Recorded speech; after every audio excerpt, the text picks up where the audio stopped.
the concept of anger, I think we have to think about the phases of anger. There are three phases of anger. One is somebody provokes me. I feel angry, okay? I don't have any control over that, right? Then there's the phase of anger of how do I react to it, right? Do I walk away? Do I respond? Do I punch the guy in the face? Do I call him with some nasty name? That's my reaction to anger.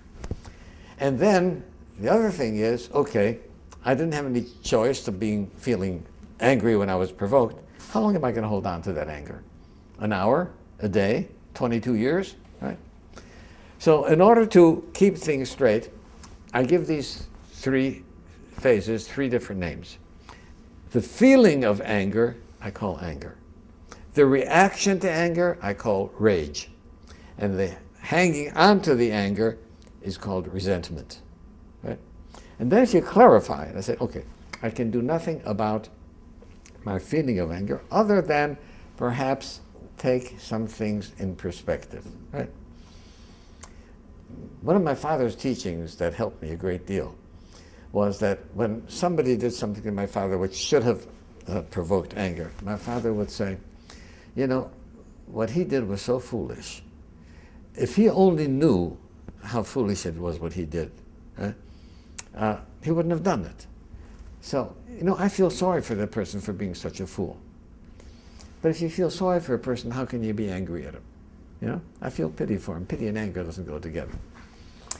But nevertheless, I can't control how I feel when provoked, but I certainly can control what my reaction is going to be.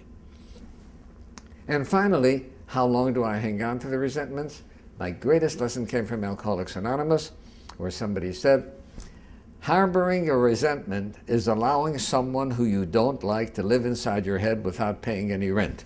And I'm not that kind of a guy.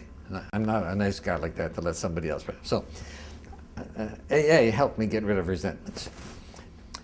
Reacting to anger took me a while, right, to be able to control my rage. And then I had to realize that, you know, this is part of my being human. Animals react with rage when provoked, right? I, as a human being, am supposed to be above that. You know, I'm more than a Homo sapiens. So I learned how to control my anger. So I think those are, if a person keeps those things in mind, right?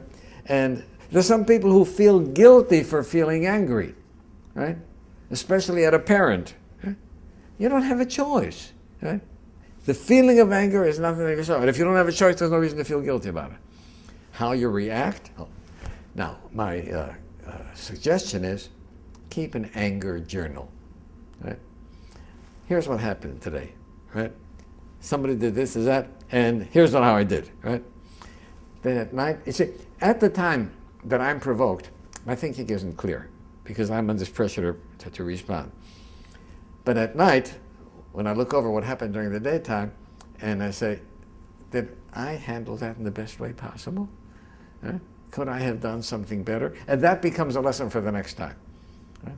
So I think keeping a journal about anger and how we respond to it is an excellent way of learning, because ultimately, if I am enraged, it doesn't hurt the other person as much as it hurts me.